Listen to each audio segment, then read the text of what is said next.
Beyond the Junkyard.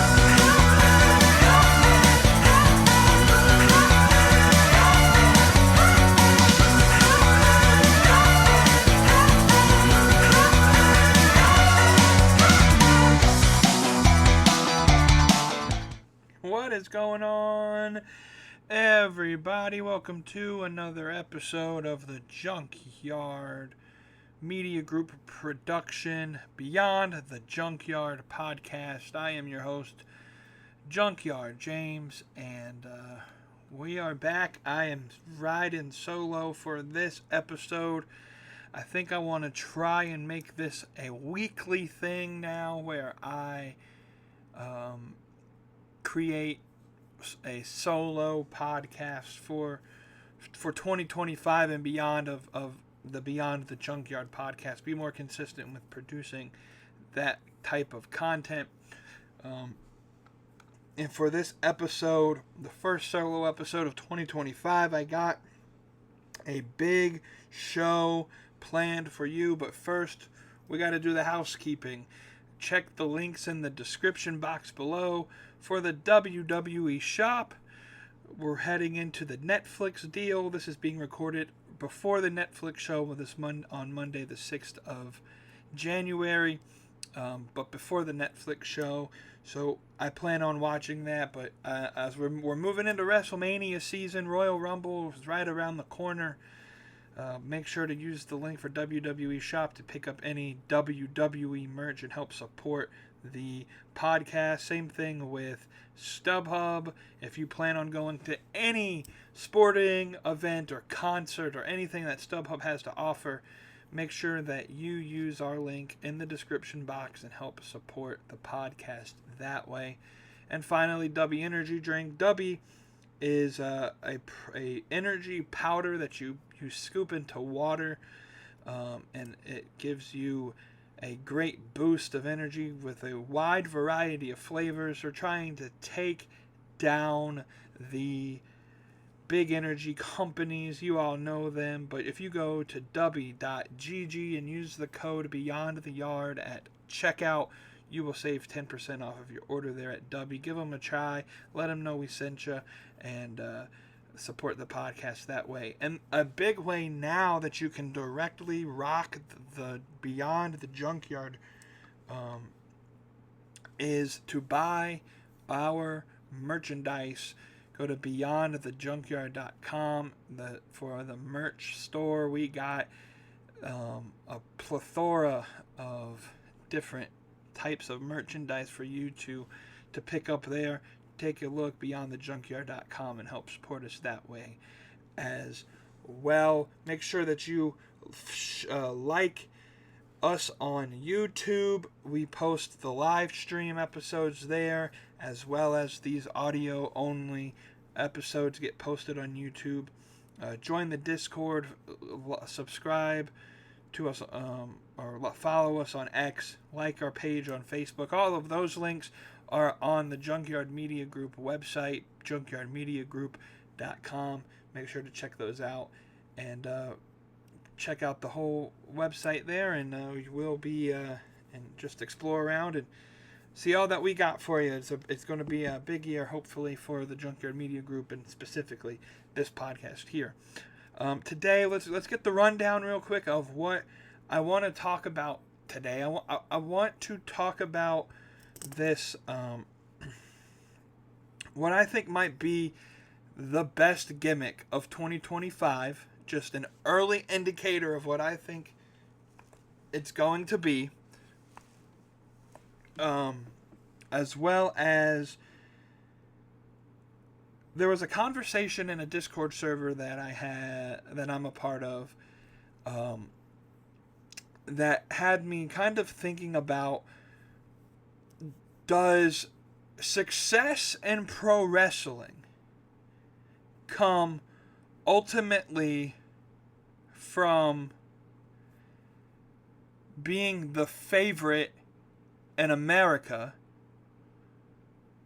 or does success in pro wrestling come from being liked by millions of people around the world? And more specifically, does the fact that WWE continuously do really well in the United States, but and WWE wrestlers in specific, that they do well in the United States, can that success in the United States transfer over to Europe and places like Japan and Australia and England and Germany and places like that? And to the reverse, can people that come from Europe and Australia and Japan and England, can they have success overseas, and does that success translate to the United States? And so that's going to be our big discussion point for today. But I want to start the show by mentioning what I think might be an early competitor for gimmick of the year. And I don't know if there's many places that track the best gimmick from throughout the year. But Toni Storm, by God, she has a damn good gimmick. And I can kind of see where this is leading. Like, she was great when she was Timeless Toni Storm. And then she was away for a little bit of time. And now she's back, and it seems like she has some sort of memory loss. She doesn't remember who she was. She doesn't remember her time as Timeless Toni Storm. But there was a video AEW put out, a social media exclusive video of Toni Storm that she put together, where it just made me think, like, I love this gimmick. I think it's going to be a success, and that ultimately I think it leads to her re-understanding that she was Timeless Toni Storm. But in the meantime, we get to see her as Rockstar Toni Storm. Like, I imagine that this is going to be kind of a, let's take things back to when Toni Storm first appeared in AEW and just rerun her AEW career leading up to her becoming Timeless again. Timeless Toni Storm. And she can be this generation's Mankind, Dude Love, Mick Foley combination. Because you think about it, Toni Storm kind of has three possible gimmicks that she can run. She has Rockstar Toni Storm. She has the Outsiders version of Toni Storm. And she has Timeless Toni Storm. And so I think we're going to see just this transition from one version of Toni Storm to the next, and she's playing this current iteration of her character so freaking well. She was on the Collision episode last week. I was in person in Charlotte. Put on a really good match with Deonna Purrazzo. Puts on really good promos. Plays her character really well. I think Toni Storm can be this year's best gimmick. And I know it's January and it's the 6th day of the month, and it's going to be, it's really early to say that. Like, I don't know how this is going to play out, but just if I see the picture of what Toni Storm could be and where this may lead, like, this may be one of the best gimmicks of the year. And so, what do you guys think? Like, what do you think of this Toni Storm gimmick? I would love to know what people think about it, because I think it's been really well put together. I think there's some thought put behind it. But I know it may not be everyone's cup of tea. What I gotta say is, if you're confused with the story, if you don't understand what's going on, give it time. Be a little patient. I think really soon we're going to see a movement of Toni Storm's character in some way, shape, or form. And I hope that she is a main feature in the Australia show coming up in February. With that being said, let's transition. I didn't mention it on the rundown, but I do want to talk about one other thing before we get to our main conversation, and that is how long, and this is something that kind of went up, was a discussion between me and a couple other people in a group chat. How long should a pro wrestling story last? Like how long is too long when it comes to telling a story in pro wrestling? Because you have those stories that sometimes it felt like they kind of rushed the story, and then it could have taken a little bit longer to tell the story. But then you have, and an example of that, I think, has been, in some aspect, this Death Rider story, where they rushed and gave us Hangman, Jay White, and Orange Cassidy against Moxley, like, really quickly, instead of giving each man a singles match before the four-way. They kind of rushed it there. And so now we're in this space of, I don't know who's next. It seems like everybody's throwing their name into the ring of getting a title opportunity. And so there's sometimes where you try to get to a certain point so quickly that you miss opportunities to have really moment-defining moments in a storyline. And so there's some times where you tell a story too quickly. But there are times, like what I believe with this Roman Reigns storyline, with the Bloodline storyline, where it's just so long overdue to be completed. There's not much more that you can do. And so the answer that I always hear when I ask people why this Roman Reigns story is taking 5, I think almost 6 years to get to this point where we're really recycling old content with new characters. And then we keep adding on to the lineage of the Samoan dynasty. And it feels like the story will never end. And it has to end at some point. There has to be a line in the sand where it says, this is the end of the story. Like, you read a book and you get to a point to where it's the climax of the story, and then it's downhill. You get to the conclusion of the story at the end. And it seems like WWE has been so focused on keeping this story open, never closing the book on Roman Reigns and the bloodline, that every piece that we think could be the climax of the story ends up just being another part of the story. There has to be a climax. There has to be a point to where you said it can't get any better than where it is right now, and every other moment leading to the end of the story is just a piece of the story that gets us to the conclusion. But there's no longer any more sustained drama. There's no more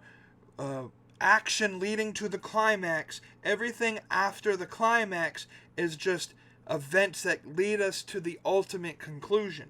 But it feels like there's no ultimate conclusion with this Roman Reigns story. It's just event that could be climax, that leads to another event that leads to what could be the climax. And there's always this drama that never gets fulfilled. And in my eyes, it's gone on for so long, I don't even really care too much to really keep up with the story. And the answer that I always get when I ask WWE fans, like, why is this story going on? The answer I always get is, well, it makes the most money, so whatever makes the most money, you have to keep, you got to give the people what they want. And yes, in a way, that makes sense, But when it's 5 years, now almost 6 years in the making, you're not making another story. So when you eventually have to close the book on the bloodline, what's going to take its place? Now's a perfect time to start building your next main event story. But it feels like to me that Roman Reigns in the bloodline is going to be the never-ending main event. That they always are going to take an upper hand. Cody's your world champion, and he feels so insignificant right now to some necklace that Roman Reigns and Solo Sikoa is going to fight for on Raw tonight. That it feels so. The world champions seem so insignificant.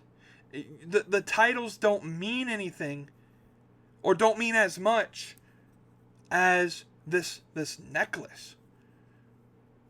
So much so that you have to build so much anticipation behind a match that doesn't have any title implications. It's you're fighting for the Uafala. It's just a necklace. And I get it, it's a cultural symbol. And whoever wears it is the quote unquote tribal chief. But for it to be your main story for 5 years straight, and there hasn't been a point to where we can definitively say that it was the climax of the story. Like, it would have been great had Cody beaten Roman at WrestleMania last year, and Roman went away for a period of time, and the bloodline ceased to exist. And they all disappeared for a period of time. And then they all come back as individual characters. As if they're no longer part of the group. A stable eventually has to break up.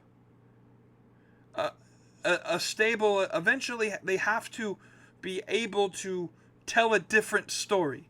And they're not telling a different story. This is a 5-year-long story. To me, it feels too long. It feels drawn out. It feels like it's just a cash grab, that they know that they can sell merch, and they know that they can sell tickets to big shows by promoting The Rock as part of the story. That they don't really care about what is being presented in story figure. It's almost as like you get to like Fast and the Furious 5 or 6, and you start to realize that it's the same plot line, it's the same moral, it's just different cars in a different city with different hot women. But at least in Fast and the Furious, you can overcome the same plot line because cool cars and hot women. With Roman Reigns, there's no cool cars and hot women. And I'm bored. Like, I'm ready for the 90-minute snooze fest tonight, where Roman Reigns and Solo Sikoa stand in the middle of the ring for half the match and don't do anything. It would be different if it was like Jushin Thunder Liger fighting the next up-and-coming young lion in New Japan Pro Wrestling, and you're battling to pass the torch. But this isn't passing any torch. It's a 5-year-long story that honestly has gone on for 4 years too long. Like, to me, the perfect time for a story to play out is about a year. Because the traditional thing with pro wrestling is you have to lead up to 3 matches. There's typically a trilogy.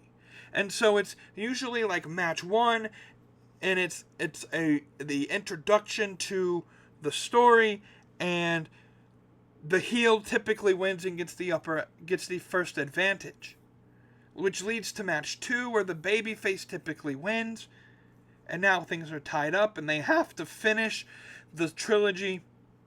And typically the trilogy is finished, it's set up at one of your big shows, one of your big pay-per-views.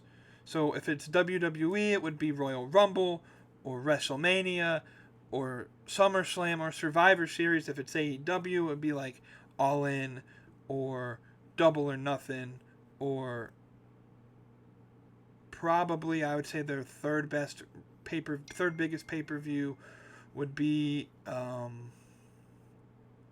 like Revolution.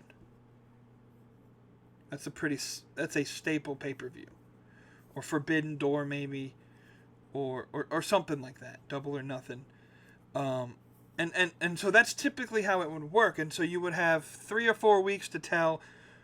The first 3 or 4 weeks you're leading up to the first match at the first match, and then you get 3 or 4 weeks to lead to the second match, and then you get 3 or 4 weeks that lead to this big pay-per-view, and now at the third match it's winner takes all, and if you want the babyface to win, then the babyface wins. If you want the heel to win, then the heel wins. But it usually, you get this trilogy, it leads both the winner and the loser in opposite directions, leading to their next story.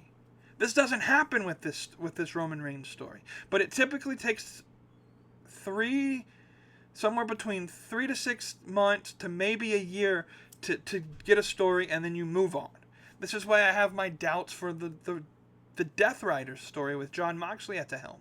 I'm already kind of bored with it. There's no one, you're rushing a lot of storyline, but 2, there's no set story in place. And so there's a way that you can not tell a story in a good enough fashion, and it's just kind of thrown together. But then there's also on the other spectrum where you're so slow telling the story that by the time you get to the climax, people have already left. People have already lost interest in the story. And that's a lot of fans that I know. They've lost interest in this story. They don't really care anymore. They know The Rock's going to show up. They know Rock and Roman are going to end up fighting. Like, the fans nowadays are smarter or have more information at their hands than ever before. So you can't tell these long stories anymore. You can't tell a 6-year-long story and hope that the fans just eat along.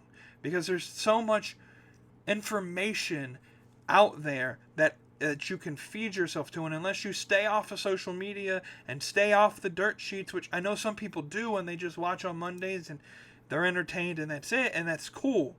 But for the average wrestling fan, they spend a lot of time on wrestling social media, they read the dirt sheets, they read the information. Those are the people that have lost interest in this story. You need to give them something different. So for me, like, the average time that I would tell a story would be somewhere between 9 to 12 months. That's like the longest I would go. Because your stories should end within the calendar year that they started. That's what I love about World's End at being the last pay-per-view for Tony Khan every year, is literally the world is supposed to end. The stories are all supposed to basically end, leading to new stories into the new year. WWE's calendar year starts at WrestleMania and ends at WrestleMania the next year. So by the time you get to the WrestleMania, the Raw after Mania is your new year.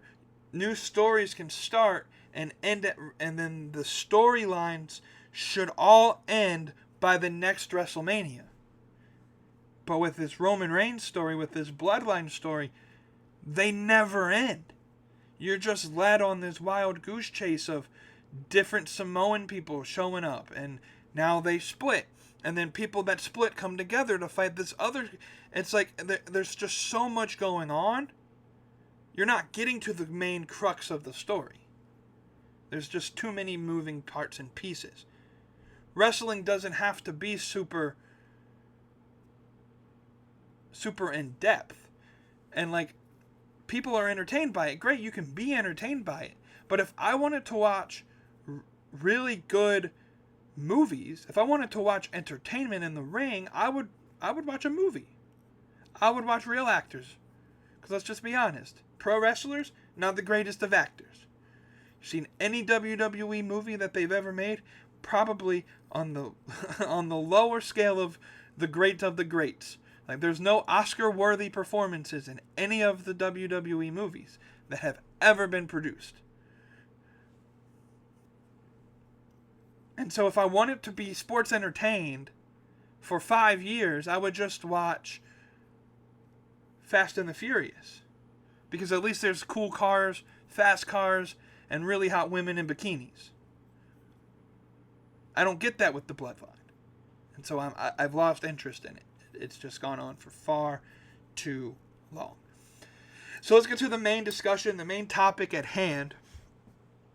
Like I said, I was having a conversation in a Discord group, and the idea passed on like WWE always being the number one brand in pro wrestling. And I can't dispute that. I think they always will be. They had a stranglehold on the US for quite a while, and a stranglehold worldwide for quite a while, that anybody that had previously attempted to try and compete with them usually ends up getting strangled out. Ever since Vince started his run on destroying the territories, WWE has always been the biggest brand, and will probably always be the biggest brand. But in individual wrestlers, I've held this view for quite a while, that I feel like it's easier for a New Japan wrestler, or a British wrestler, or an Australian wrestler who fought on the independent scenes around the world to become more well known once they've established themselves in the independent, and then they go to America. It's easier for them to continue to build a name for themselves in AEW or in WWE than it would be for like a WWE wrestler to make a name for themselves in America and then go to, say, New Japan and make a name for themselves. What I guess what I'm trying to say is, winning the American audience it isn't the only way to find success in pro wrestling.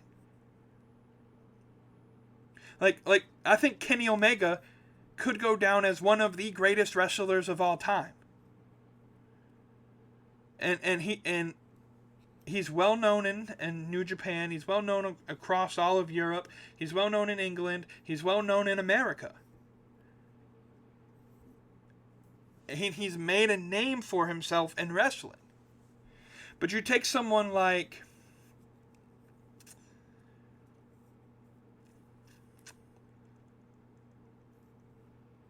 you take someone like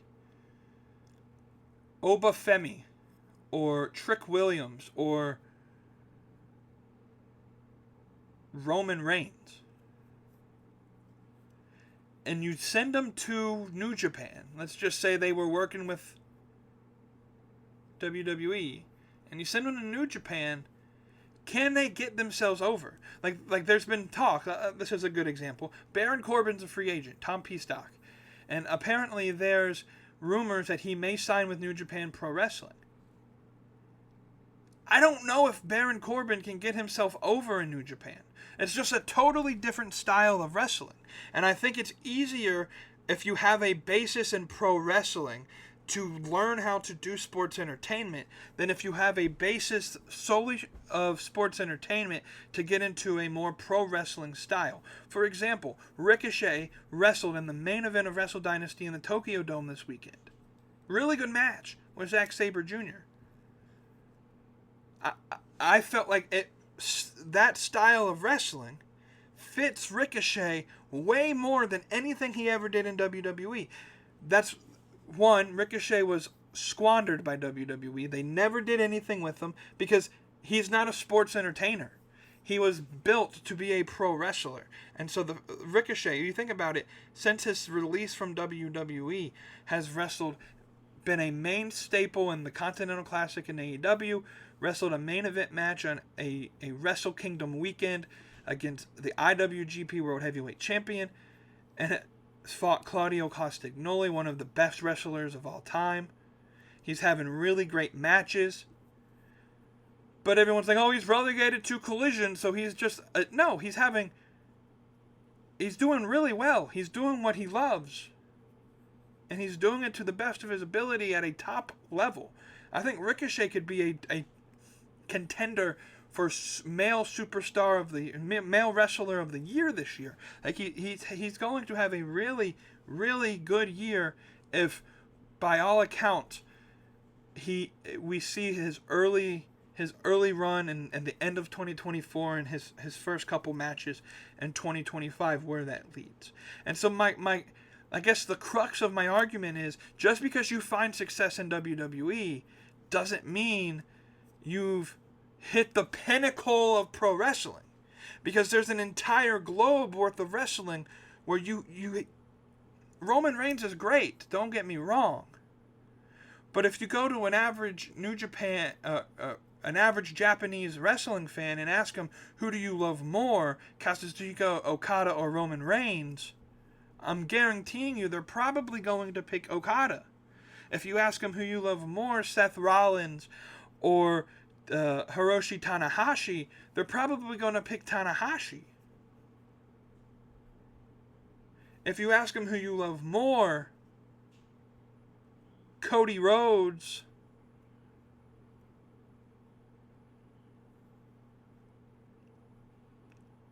or Zack Sabre Jr., they're probably going to pick Zack Sabre Jr. because it's a different style. It's a different thing. And I think we can finally hit a position in the industry of pro wrestling where wrestlers who used to grow up to say, I want to have my WrestleMania moment, are okay having an all-in moment or having a Tokyo Dome moment. That WWE doesn't ultimately mean you're at the pinnacle of pro wrestling. Because there's opportunities everywhere else. And listen, WWE is needed in the ecosystem. AEW, it helps AEW grow. Just as AEW has helped make WWE a better product. Because without AEW, we might be having Roman Reigns eating dog food still. Like, this is the best 5 years in WWE's history because AEW has forced them to step their game up. And that includes New Japan. That includes AEW and TNA and Ring of Honor. The more good pro wrestling we have, the better it is for the ecosystem. But to say that AEW is second tier, if you hit it, is what's the thing that they always say, that it's the stepping stone to the WWE? To act like AEW is just a stepping stone to getting to the pinnacle of the top of the mountain in pro wrestling is wild. It's two completely different mountains. WWE, it's its own thing. You can still hit the pinnacle of pro wrestling being in AEW, being in New Japan, being in Rev Pro. And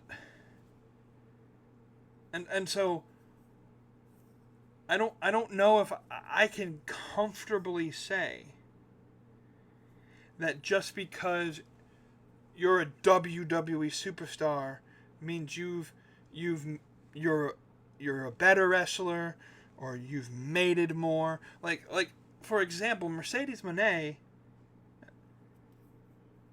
Rev Pro Women's Champion, New Japan Pro Wrestling Strong Women's Champion, TBS Champion.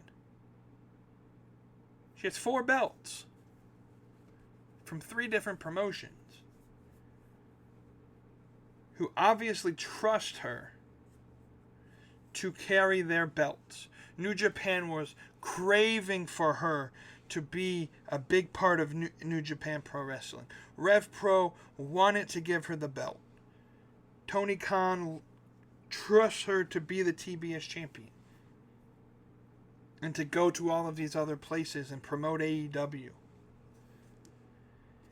So does her career get diminished because she's not winning the Women's Intercontinental Champion or the Women's United States Champion or the Women's Championship in WWE, but she's actually hitting the top tier of other wrestling promotions? And I use this example when I was talking in this Discord group of, like, you have someone like Kylian Mbappe is probably one of the best soccer players in the world right now. But he played in French League One for his entire career, I believe. And I think he's now in Bundesliga, or not. I'm sorry. He plays for.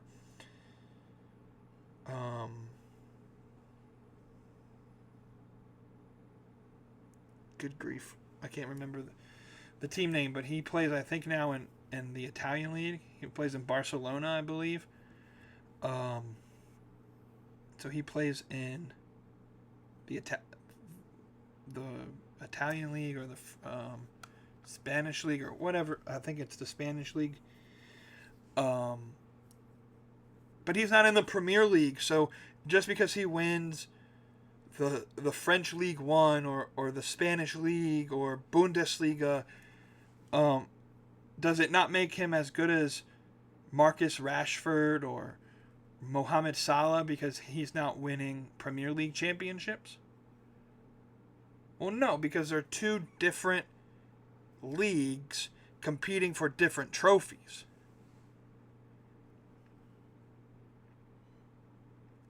But you can still be the best of the best and not be in the biggest, most well-promoted league. You know, like Cristiano Ronaldo went to Saudi Arabia for the money. Is he no longer one of the greatest to ever play the game because he decided to get a bunch of money and play in a really weak league?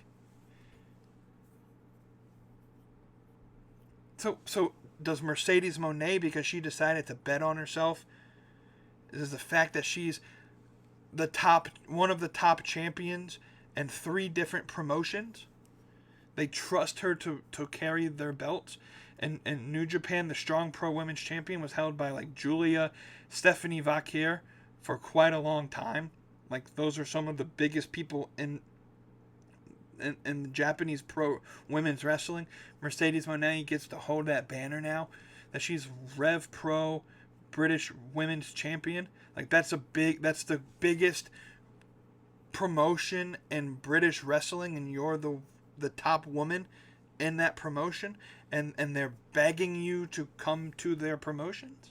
Like, I think that says a lot about Mercedes Moné, that she cares about the wrestling aspect of it. And certainly the money pays good, but I don't think she's settling for second fiddle by going to AEW and New Japan and Rev Pro. Because if she were to go to WWE, she wouldn't be winning any titles. She'd be in the mid-card or jobbing out to Charlotte Flair every month. You know what I mean? So, like, I think Mercedes Moné may go down as one of the best women's wrestlers of all time.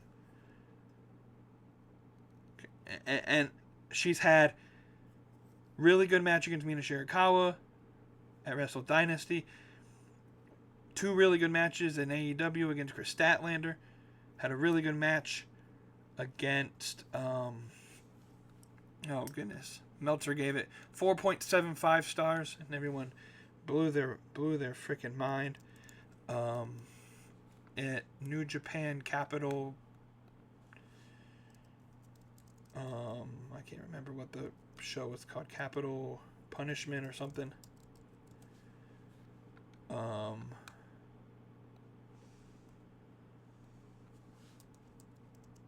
She had a lot of people were saying one of the best women's matches of 2024.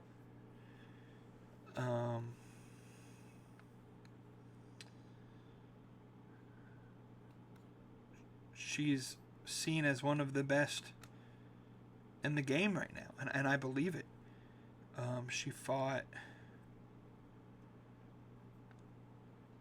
Hazuki, that's who it was, at Strong Style Evolved 2024.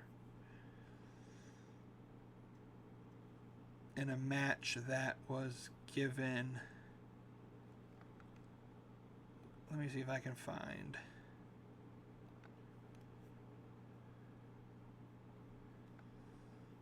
9.15 on Cage Match, 4 3/4 stars by Meltzer. Main eventing a New Japan pay-per-view in Long Beach. One of the best matches on the card. Like, let's give Mercedes Moné her credit. And there's a lot of fans that say that she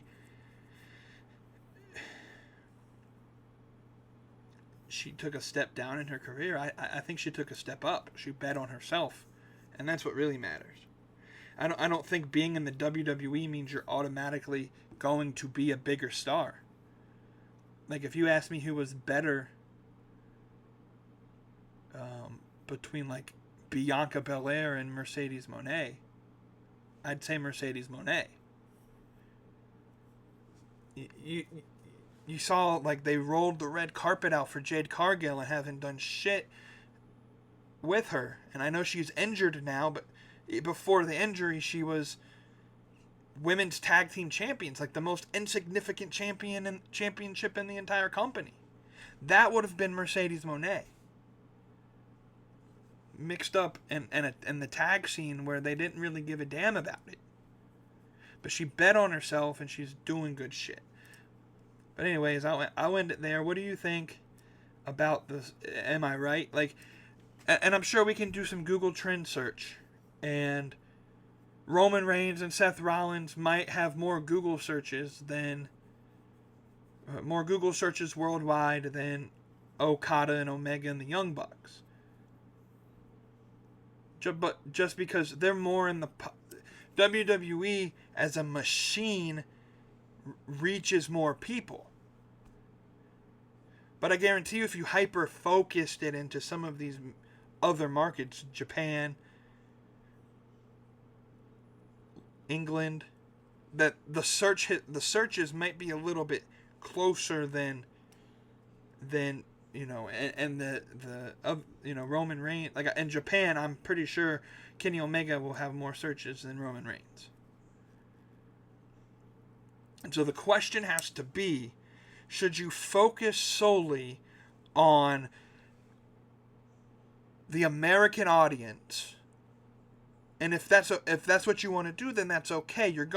That's going to make you a lot of money. Or should you try and be a global brand in a world that is consistently more global and try to expand your boundaries? That's why I love AEW, is because they're for wrestling fans. And it doesn't matter if you're casual or if you're hardcore. If you like wrestling, I think AEW has something for you. And you're going to get the best wrestling that the world has to offer. Same thing with New Japan. But I think there's a bias because people just all have had this assumption for so long that if it's not WWE, then it's garbage. And I think if those people were to just put those preconceived notions, throw them in the trash can, and opened their mind to other stuff outside of WWE, they might be surprised to find out that they actually enjoy other wrestling outside of WWE. I think it hurts them to think that they could possibly love something other than WWE. And so they just refuse to watch anything other than WWE because they're scared to think that I might like this better than WWE. And then there's some that just grift like JD. But anyways, let me know what you guys think on any of these topics. I'll leave it here. We'll see you next Thursday, or this coming Thursday on the podcast. Me and K-Dog will be at it with a live stream on YouTube.